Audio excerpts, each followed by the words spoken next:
Hello and welcome back to our channel youth knowledge.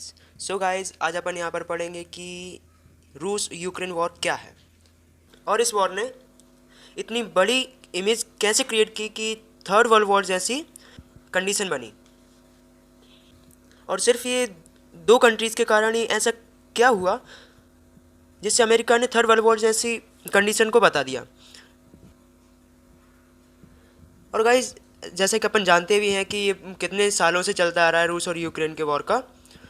तो इन कुछ दिनों में ऐसा क्या हुआ जो अचानक रूस ने यूक्रेन के ऊपर हमला कर दिया, और ऐसे कि डायरेक्ट उसके कैपिटल मतलब उसके कीव तक हमला कर दिया था। उसके जो कैपिटल है उसको ही अपने कब्जे में ले लिया था।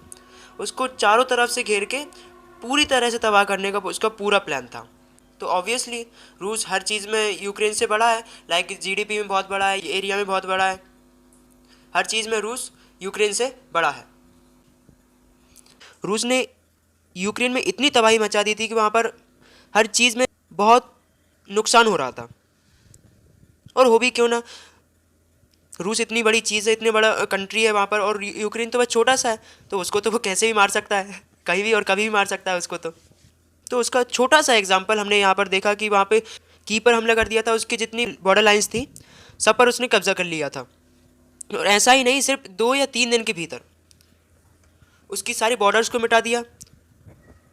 उसके सारे बॉर्डर लाइन पे जो सिटीज़ बसी हुई थी उन सबको डिस्ट्रॉय कर दिया था उसने। इसने तो पूरा पबजी खेल दिया था वहाँ पर। मुझे लगता है पबजी का जो गेम है ना, इसी के बेस पे बनाया गया था कि ना ढूंढ ढूंढ के मारना। रूस के जितने भी सोल्जर्स थे ना, यूक्रेन के सोल्जर्स को ढूंढ ढूंढ के मारते थे। जो भी यूक्रेन का सोल्जर देखा वहीं पर उसको ठोक दिया। और ऐसा भी नहीं कि अपोजिट पार्टी भी कमज़ोर हो, यूक्रेन के जो सोल्जर्स थे उन्होंने भी रूस के सोल्जर्स को बहुत मारा, उसके बंकर्स को मार दिया। रूस के जितने सारे टैंक्स थे सबको डिस्ट्रॉय कर दिया था उसने। अब ऐसा नहीं है गाइस कि यूक्रेन रूस से कम हो, लेकिन यूक्रेन बहुत छोटा है एज़ कंपेरिजन टू रूस हर चीज़ में। रूस की जीडीपी ही इतनी ज़्यादा है कि यूक्रेन को इतना कमाने में वर्षों लग जाएंगे। अगर बॉर्डर लाइन की अगर अपन बात करें यूक्रेन और रूस की, यूक्रेन बस इतना सा है, और ये केवल उसकी बॉर्डर लाइन से यहाँ पर। और बॉर्डर लाइन में ही सारे सोल्जर्स को तैनात कर दिया रूस ने, और वहाँ पर इतनी ज़्यादा बुरी हालत कर दी कि वहाँ की सारी जीडीपी गिर गई। और वहाँ के जो आम आदमी थे सबके सब में बहुत तबाही मचा दी उसने।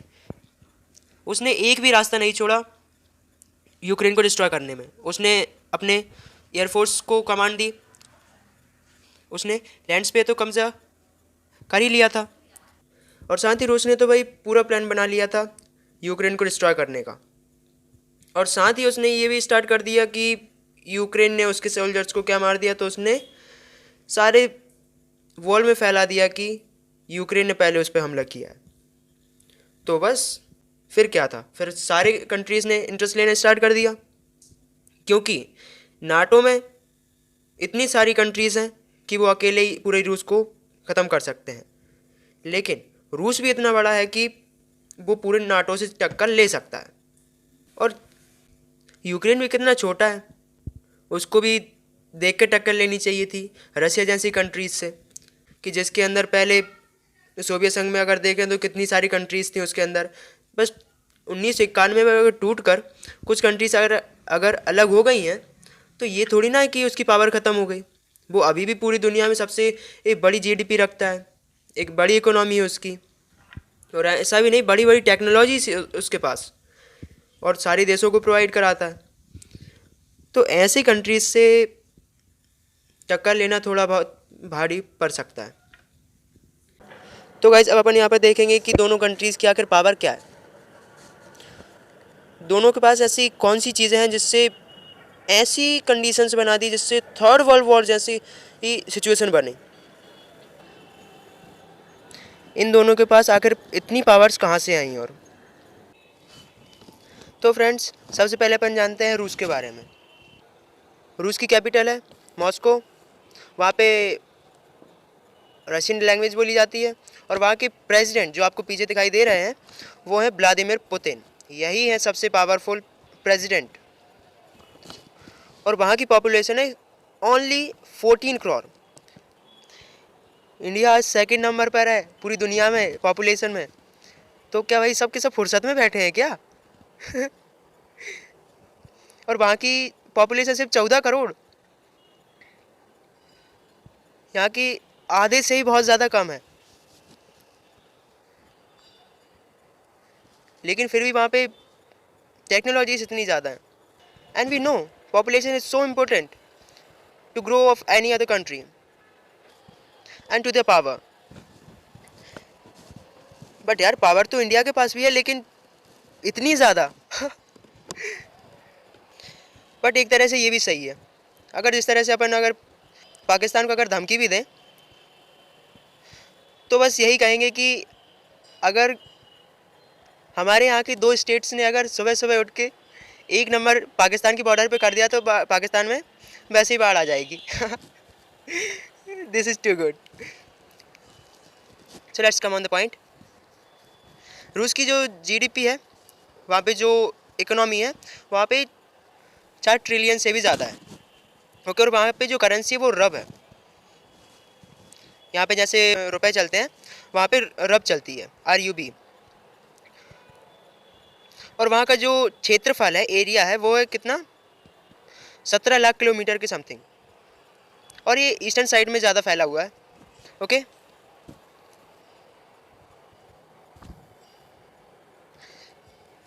तो गाइस सबसे पहले अपन ये जानते हैं कि आखिर क्या रूस पहले भी इतना बड़ा था,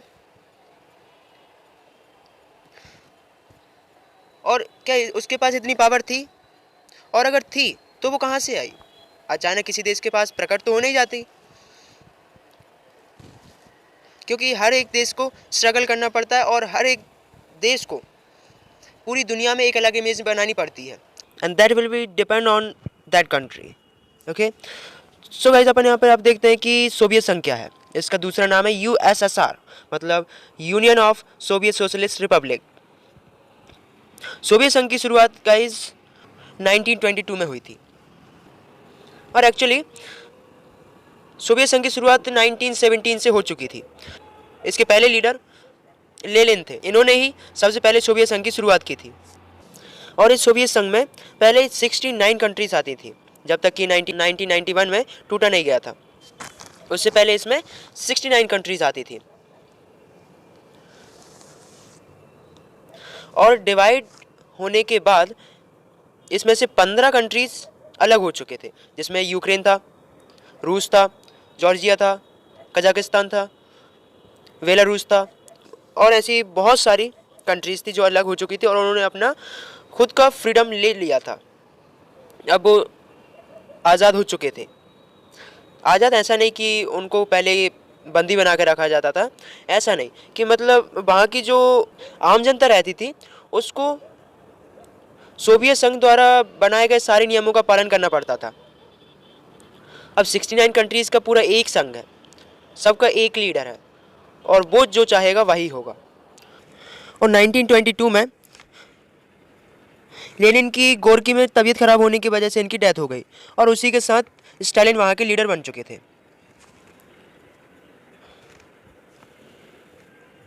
और अब क्या, 69 कंट्रीज़ को संभालना तो पड़ेगा उनको, तो उन्होंने बिल्कुल सोचा नहीं और वहाँ पर कानून बना दिए। इसके चक्कर में वहाँ की जनता ही बहुत परेशान रहती थी कि उनकी कोई सुनवाई नहीं होती थी। वहाँ पर कोई भी प्रॉब्लम हुई तो डायरेक्ट, मतलब 69 कंट्रीज़ के लीडर के साथ के पास 69 कंट्रीज़ के लीडर के पास जाना इतना आसान तो रहता नहीं है। और ऐसा तो अपने साथ भी नहीं है कि हम हर कभी अपने प्रधानमंत्री जी से मिल सकते हैं, और हम भी मुंह उठा के अपने प्रधानमंत्री जी से मिलने थोड़ी ना जा सकते हैं ना। तो वहाँ के सेकंड लीडर कौन बन गए? स्टालिन। ओके,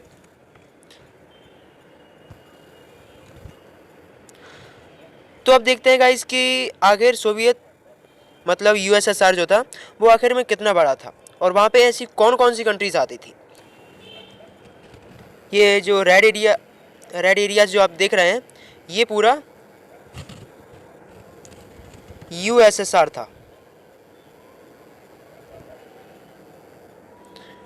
ये पहले पूरा USSR था, और इसकी पूरी एक कंट्री की एक कैपिटल थी क्या? मॉस्को। ओके, और बड़ा होने के साथ साथ ये भी बिल्कुल निश्चित है कि इसके पास पावर तो होगी। इसके पास पावर ऐसी थी कि 69 कंट्रीज इसके पास थी, तो बाकी और कंट्रीज तो इससे कुछ बोल ही नहीं सकता था, क्योंकि पूरा एक देश है। और अगर किसी ने भी अगर थोड़ा भी कुछ बोल दिया किसी एक कंट्री को, तो ये सारे के सारे उसको मार देंगे। तो वैसे तो सभी इससे डरेंगे। अपने यहाँ भी होता है कि अगर किसी ने अगर किसी को मार दिया तो वो बोलता है कि मैं अपने भाई को बुला के ला दूंगा। ऐसा सब कुछ होता है ना। तो वहाँ पे जो भाई का काम कर रहे हैं ना, ये सारी 68 कंट्रीज होती हैं, वो उस एक को छोड़कर जो वहाँ पे पिट रहा होता है। तो बाकी जो 68 कंट्रीज रहेंगी वो सारी की सारी एनिमी कंट्री को मारेंगे। बचा किसको लेंगे? उस एक कंट्री को। अब मन में एक क्वेश्चन ये भी उठ रहा होगा कि जब इतना सब कुछ चल रहा था, इतनी अच्छी पावर बनी हुई थी पूरी दुनिया में इसकी, तो ये टूटा क्यों था? आखिर वो कौन से रीज़न थे जिससे 1991 में सोवियत संघ या यूएसएसआर पूरा टूट गया था, कि मतलब इसकी सारी पावर धरी की धरी रह गई? वो था इसका मेन कारण, इसका घमंड।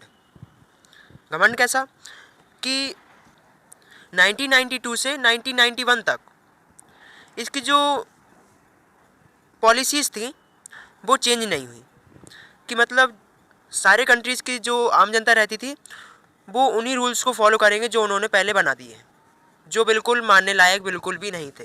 तो इससे वहाँ की जनता में आक्रोश उत्पन्न हुआ और कभी कभी वो आपस में भी लड़ने लगते थे। तो वहाँ पे ऐसा कोई कंप्लीट सिस्टम नहीं था और सारी कंट्रीज़ को एक सिस्टम में कन्वर्ट कर सके और सारी कंट्रीज़ को एक सीक्वेंस में बैठा सके। तो यही मेन कारण रहा इसके अलग होने का। तो यहाँ से गाइस रूस तो बिल्कुल अलग हो गया था और सारी कंट्रीज़ बिल्कुल अलग हो चुके थे, वो उनको खुद का फ्रीडम मिल चुका था। अब किसी को किसी की ज़रूरत नहीं थी और ये सारी वो कंट्रीज़ थी जो वहाँ से अलग हो चुकी थी। और ये रेड वाला जो एरिया है वो पूरा रूस का है। और बाकी यहाँ पर जो कंट्रीज़ दिख रही हैं जैसे एस्टोनिया हो गया, लैटविया हो गया, बेलारूस हो गया, मालडोवा हो गया, यूक्रेन हो गया,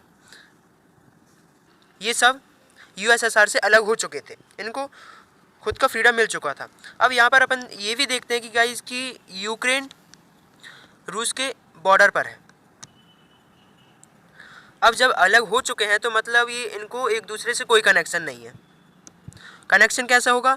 बस एक पड़ोसी का, अगर उन्होंने अच्छे संबंध बना लिए तो, और अगर नहीं बनाए तो एक दुश्मन का, जैसा कि भारत का पाकिस्तान के साथ है। अगर सही है तो हम उनके लिए जन्नत हैं और अगर ख़राब है तो हम वैसे भी उनकी लाइफ को नर्क बना ही देंगे। ऐसा ही रूस और यूक्रेन के साथ है। तो अब यहाँ पर ये जो लड़ाई थी ये बहुत सालों से चली आ रही है, मतलब कि 1991 से। मतलब कि यूक्रेन यहाँ पर छोटी कंट्री ज़रूर है और रूस वैसे ही बड़ा है, तो छोटी कंट्री की हेल्प करने के लिए बड़ी बड़ी कंट्रीज अपना फ़ायदा ज़रूर उठाते हैं। मतलब कि अमेरिका जैसी कंट्रीज़ वो आज तक किसी के नहीं हुए, जिसके पास ज़्यादा फ़ायदा हुआ वहाँ पे पहुँच जाते हैं वो। तो अमेरिका किसका फ़ायदा उठाता है? यूक्रेन का। किसके लिए? रूस को अटैक करने के लिए। दो बड़ी कंट्रीज़ की लड़ाई में छोटी कंट्री को तो पिस नहीं पड़ता है। तो यहाँ पे बीच में कौन आ गया बेचारा? यूक्रेन। अब यूक्रेन के पास ना इतनी पॉपुलेशन है, ना इतनी जीडीपी है और ना कुछ। तो अब बेचारे यूक्रेन को खुद की सुरक्षा के लिए कुछ तो करना चाहिए था। उसने अमेरिका से मदद ली, अमेरिका ने दे दी। तो यहाँ पे अपनी बॉर्डर को सिक्योर करने के लिए, इस साइड से सिक्योर करने के लिए उसने नाटो से हेल्प ली। अब नाटो यहाँ पर क्या है गाइस, ये अपन देखते हैं नेक्स्ट वीडियो में, क्योंकि ये गाइस बड़ी वीडियो हो जाएगी, इसलिए नाटो